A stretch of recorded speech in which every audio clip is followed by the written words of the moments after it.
डॉक्टरचं औषध असो की मनसेच्या मतांची रसद, मदत तर उद्धव सेनेलाच झाली आहे. औषधाचा असर उद्धवजींवर झाला, जो राज यांची सर्दी दूर करू शकला नाही. किंबहुना मी तर म्हणेन राजसाहेबांची जुनी सर्दी डॉक्टरांच्या औषधांनी दूर होत नाहीये, होणार नाहीये. तेव्हा डॉक्टरांनी पक्ष बदलला की काय हे न शोधता राजसाहेबांनी आता डॉक्टर बदलण्याची वेळ आली.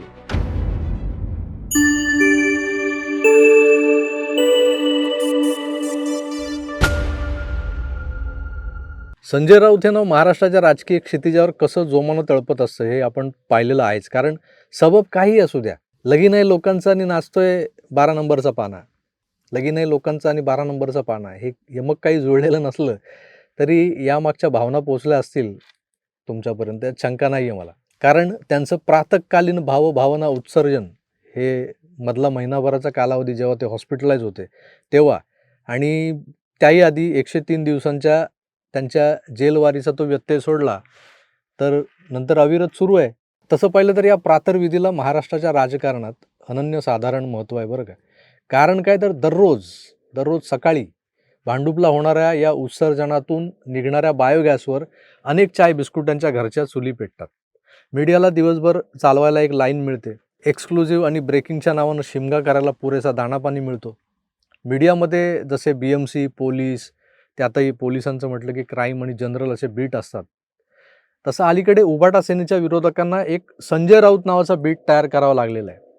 भाजपनं याआधी आमदार आणि मंत्री नितेश राणेंना संजय राऊतांना काउंटर करायलाच नियुक्त केलंय की काय असं वाटावं, इतकं त्या दोघांमधलं वाकयुद्ध रंगायचं. सकाळी राऊत काही बोलले की त्यावर भांडुपचा देवानंद काय बोलला रे असं म्हणत राणे मैदानात यायचे. अलीकडे भाजपच्या माध्यम प्रमुखाला नवनाथ बनला ही जबाबदारी दिली गेली होती. त्यासाठी बिचाऱ्या नवनाथने जाडजूड मिशा वगैरे राखायला सुरुवात केली होती. आता यात मिशीचा काय संबंध तुम्ही म्हणाल तर, मिशी जाड तेवढा माणूस प्रगल्भ आणि गंभीर वाटतो ना मित्रो. यातला विनोदाचा भाग सोडला तर संजय राऊत नावाच्या माणसाला इतक्या शिव्या पडत असतानाही हा माणूस लोकांच्या अंतर्मनावर आपला प्रभाव ठेवू नये हे वारंवार दिसून येतं. अगदी काल बाळासाहेबांच्या जयंतीदिनी देखील शिवसेना नेते भास्कर जाधव बोलत असताना जे बोलून गेलेत, त्यांच्या तोंडून जे निघाले ते फार मार्मिक आहे. म्हणजे बघा कसा प्रभाव आहे राऊतांचा. संजय राऊत यांच्या या गोष्टीसाठी, या घडाव्या गोष्टी यासाठी पुढाकार घेणार का? शेवटी काही गोष्टी ह्या तुम्हाला सांगून करायच्या नसतात. शेवटी काही गोष्टी ह्या तुम्हाला सांगून करायच्या नसतात. शेवटी काही गोष्टी ह्या तुम्हाला सांगून करायच्या नसतात. प्रत्येक गोष्ट हा मीडिया सोडवत नसतो. आम्ही जे घडवायचं असतं ते रोज सकाळी सकाळी उठून हा शब्द मी मागे घेतो, चुकून तोंडातून गेला. ते रोज सकाळी उठून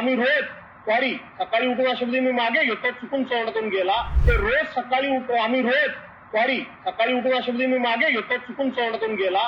आम्ही तुमच्यासमोर आमच्या भूमिका मांडायच्या नसतात.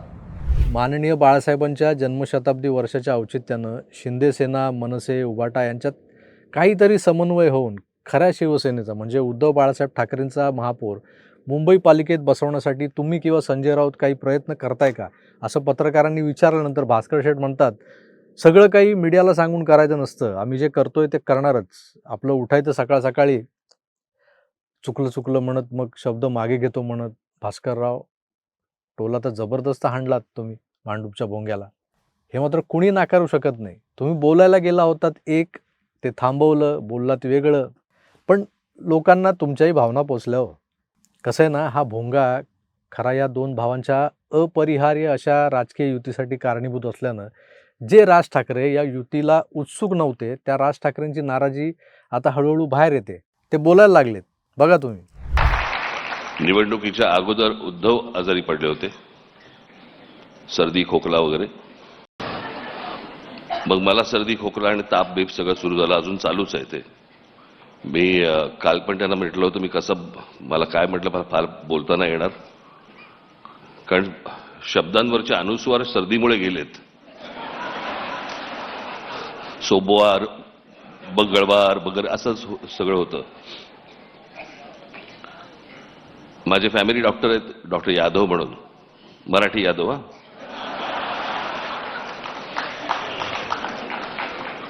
मग मी त्यांच्याकडनं औषधं घेतली आणि मी उद्धवना दिली. मी 2 दिवसात बरे झाले.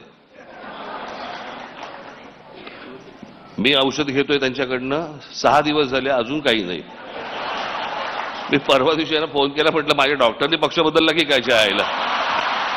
आधी उद्धवला झाला, मग मला सर्दी खोकला झाला, राऊतांनाही झाला नाही, माफ करा, राऊतांना नाही झाला, त्यांना सर्दी खोकला होत नाही हो. ते लीलावती वोकाड वगैरेंचे मेंबर आहेत. मोठे मोठे रोग असतात, आजार असतात. पण राजसाहेबांना जी सर्दी 12ही महिने असते त्यावर ते पार्कातल्या त्यांच्या फॅमिली डॉक्टरचं औषध घेतात म्हणे. यावेळेस ही सर्दी उद्धवजींना झाल्यानंतर डॉक्टरचं औषध त्यांनी मातोश्रीवाल्या उद्धवजींना पाठवलं, तर ते त्यांच्या सर्दीवर काम करून गेलं. उद्धवजींना गुण आला, पण डॉक्टर तर राजसाहेबांचे डॉक्टर, त्यांचं औषध घेऊन त्यांना स्वतःला मात्र गुण आलेला नाही. तर यामागचा गर्भित अर्थ समजला का? ठाकरे बंधूंची युती, मनोमिलन, ठाकरे ब्रँड याचा फायदा झाला तो उद्धवजींच्या सेनेला. ते 65 जागांच्या तुपाशी, तर मनसे 6 जागांवर उपाशी. डॉक्टर उद्धवजींना फळले, आय मीन लाभले, गुण आला त्यांना.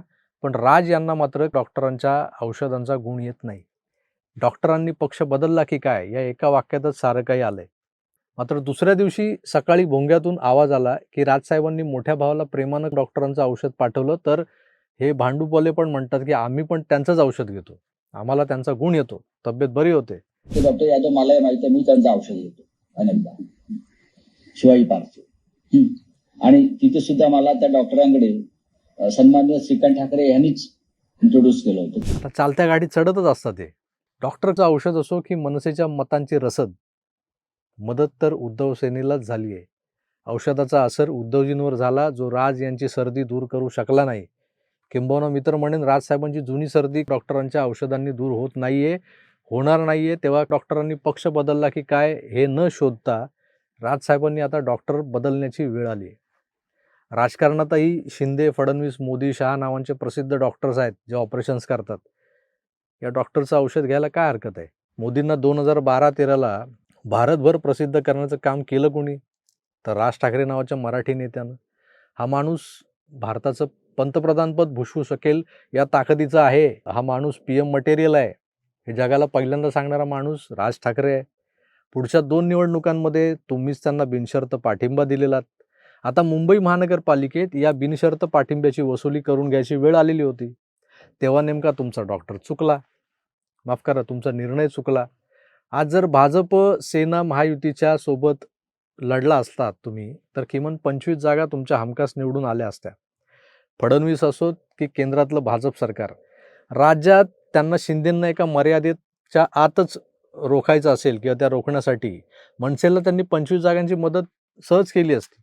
शिवसेना, ठाकरे या नावांमुळे पडणाऱ्या मराठी मतांच्या मनसबदारीवर एकनाथ शिंदे स्वतंत्ररित्या आता हक्क सांगत असताना आणि होणाऱ्या निवडणुकीतला त्यांचा स्ट्राईक रेट पाहताना त्यांना वेसण घालण्यासाठी भारतीय जनता पक्षाला उद्धव ठाकरे जरी सोबत नको असले, घेऊ शकत नसले, वांदे होतील सोबत घेतल्यानंतर, तरी राज ठाकरे चालले असते किंवा चालत होते.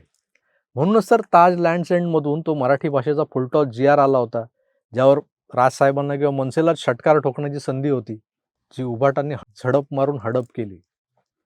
पण दीर्घकालीन आजारांची लक्षणं समोर असताना गल्लीबोळातल्या डॉक्टरचं औषध न घेता लीलावती किंवा वोकाड, ज्युपिटरसारख्या मोठ्या हॉस्पिटलची वाट धरायची असते. आता हे तुम्हाला आम्ही काय सांगणार ना, आजार उडनछू होतो हे न कळण्या इतके राजसाहेब वेंधळे नाहीत. मोठं हॉस्पिटल असेल तर. डॉक्टरांच्या औषधांनी उद्धवजींची सर्दी बरी झाली. मनसेच्या आधारानं उभाटा सेना संपता संपता शिल्लक राहिली. मनसेला काय मिळालं? काय मिळालं? आजही नाक्यावर तो निलगिरीचं तेल शिंपडलेला रुमाल लावत राजसाहेब फिरतायत, कारण डॉक्टरांच्या औषधांचा गुण येत नाहीये. डॉक्टरांनी पक्ष बदलण्याआधी राजसाहेबांना डॉक्टर बदलायला हवाय, असं आमचं भाबडं मत आहे. कारण आमचं प्रेम आहे हो साहेबांवर. साहेबांना पटेल न पटेल, रुचेल न रुचेल माहीत नाही, पण आमच्या मनसैनिक मित्रांचं मत काय, सामान्य मतदारांचं, मराठी माणसाचं मत काय, हे मात्र कमेंट्समधून कळेलच की. म्हणून हा व्हिडिओ केलाय. मी तुर्तास इथेच थांबतो. पुन्हा भेटूच, तोवर आपली काळजी घ्या आणि पाहत राहा आपलं आवडतं YouTube चॅनल आकार DG9. धन्यवाद. नमस्कार.